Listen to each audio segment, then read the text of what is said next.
never want a serious crisis to go to waste. And what I mean by that, it's an opportunity to do things that you think you could not do before.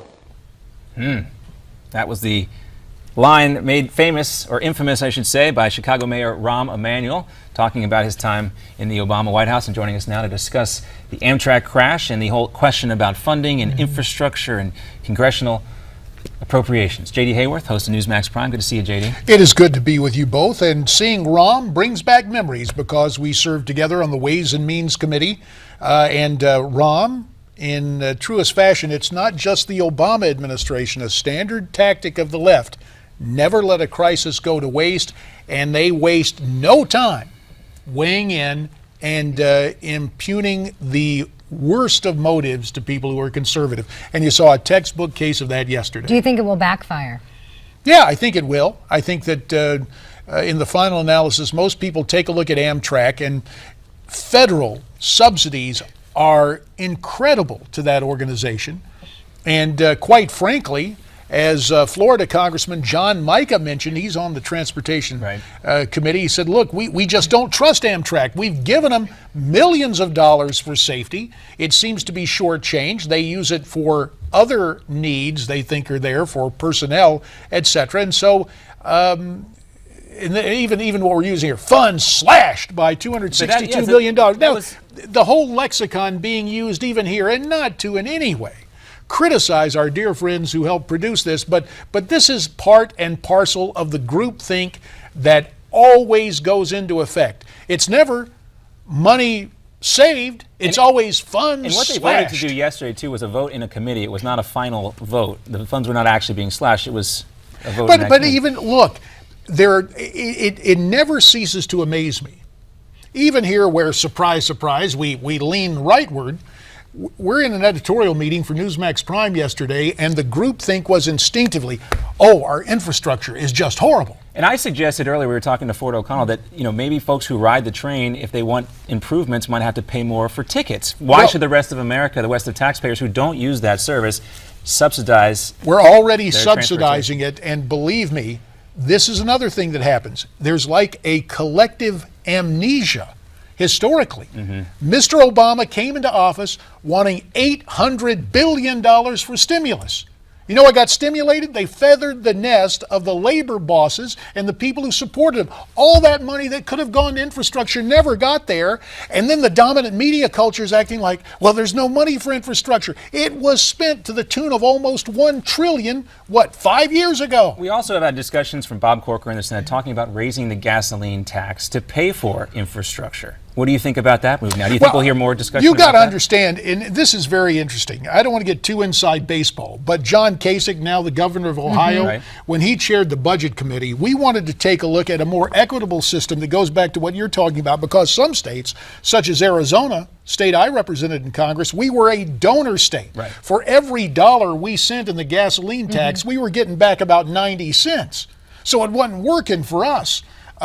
There has to be a more equitable way of funding transportation, and we basically wanted those funds allocated to those regions to stay there, rather than seeing what we're doing with Amtrak, where we all pay in and it benefits the folks in the Northeast. But please, this is in no way to denigrate the extent of the tragedy. Quite the contrary. It's to point out all the political machinations involved in it. And that's why I wanted to have you on here to discuss with us. We also want to talk about a story you've been following very closely, and that is the story of Sister Diana, who testified in Congress yesterday. You covered this in a great deal on Newsmax Prime. Give us an update on what's going on. Well, Sister Diana spoke in front of the House Committee on Foreign Affairs and gave an emotional accounting of what transpired. Mosul, you have to understand, is the Old Testament city of Nineveh, where Jonah, when you read about Jonah and the great fish, that's where Jonah was asked to go, and he had his own ideas and tried to disobey God and all the ensuing difficulties there.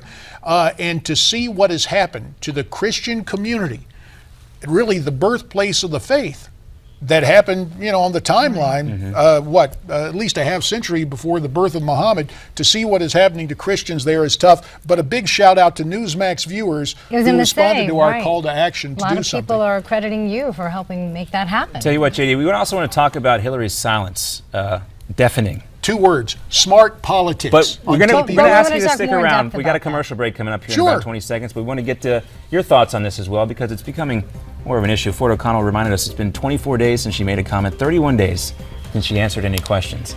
JD will answer some who's questions. keeping I'm track? always happy to talk. We'll be back with that.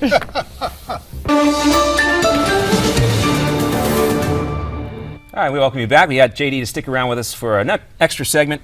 JD, because we want to talk about Hillary Clinton, MIA. She's going to be back in Iowa. I guess she's going to have to answer some questions, maybe taking a little time out after the whole email and Clinton Foundation How scandal. many days has it been? You were saying Ford had actually tabulated how many days? Ford has counted. I was being less specific. I had said 20 or so. Ford reminded We'll us just of go 20. ahead and round it up to Yeah, a month. about a month. A month About of a silence. month. There you go. Nothing from Hillary Clinton. Yeah. So let's take a look. The Brookings Institute's Robert Kagan writing in the Washington Post about her silence, specifically on the TPT, quote, when the trade agreement hangs in the balance, when all the important questions of trade promotion authority was voted on in the Senate, Clinton has been silent, or worse, has quietly indicated her concerns about the agreement. Whether or not this is posturing to avoid offending her party's left wing, only Clinton can know for sure, but it is an interesting departure from her statements as the nation's top diplomat. So there you go. That's what's going to frame our conversation here. Does she even need to talk, though? No, listen. Come on. And- She needs No, to talk. I mean, She's- we're That's talking what- about it, that's- but yeah, this is the column written by our friend at the Brookings Institute, Right. trying to shame her into commenting. Listen, she wants to be president of the United States, and she has decided, along with her advisors, that she's going to run a combination of the, and I'll cite a couple of Republicans so people won't think I'm trashing Democrats. Okay. William McKinley ran his campaign for re-election from his front porch because his wife was ailing. And this is in the 1890s, before there's mass media. Then Tom Dewey, a very capable governor of New York State, campaigned in 1948 with a seeming inevitability that he was going to be president. So much so that Colonel McCormick, the Chicago Tribune, had the famous paper, Dewey defeats And that was Truman my- the day before the election, and you see Harry Truman the day of the 48 campaign holding it up saying, ha, surprise. And this is in no way to denigrate either of those two historical figures who were very effective public servants. right, but you're saying Hillary, this isn't the first time this has happened, where people Well, yeah, haven't but heavily relied Hillary's on the media different, to though. win an election. Yeah. It is time is different, but I've heard a lot of Republican strategists saying she doesn't have to use the media. But we're talking to about reach this out to specific voters. issue here, an issue that she has been very vocal about in Yeah. the past, and at least come out and say, Look, I would love to hear her, quite frankly, come out against it. I've got my problems with it, and I used to vote on a lot of trade agreements on the Ways and Means Committee, but our good friend Dick Morris sat at this desk, went through it, and told us how we are shredding our immigration law. Not that it's being enforced the way it should be, but Right. what we are doing in terms of allowing the, quote, free movement of workers sets the United States into such a precarious situation in terms of our national security and our immigration policy that it ought to be rejected by Republicans and Democrats, in my opinion, for that very reason. well, they certainly have some sort of See? deal being worked on Someone right who now. isn't afraid to speak their mind, You know, right there. You and got this, it. And this comes as today Nancy Pelosi talked about the dangers of this deal. We know Hillary does not want to offend the left wing of the party. She's trying to move in that direction. She's being pushed in that direction by and- Bernie Sanders. And the point I would make is it is more than the left wing of her own party. Americans in general are becoming more and more leery of these deals that are always supposedly a great deal for us.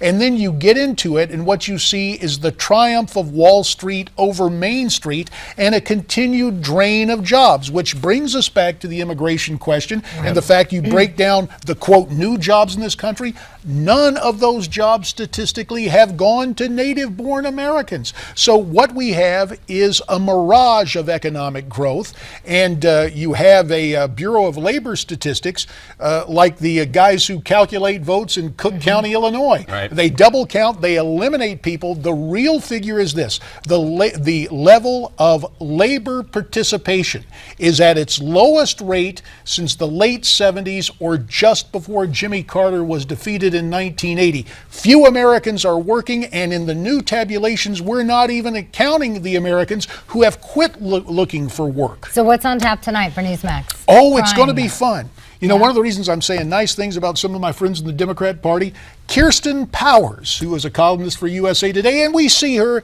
as a commentator on another cable network. She has written a new book where she takes her fellow leftists to task. It's called silencing. And she talks about the illiberal left, because haven't we heard, isn't the essence of a liberal education and liberal thought to have a variety of opinions?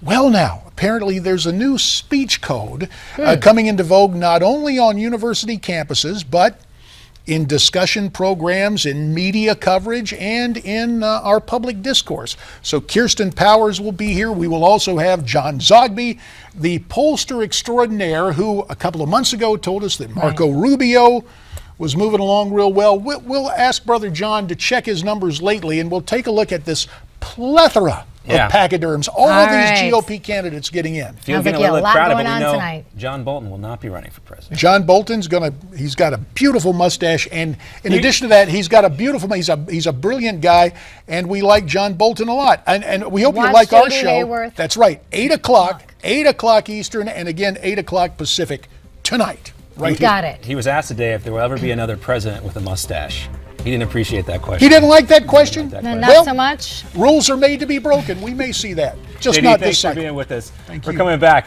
More here on Newsmax Now.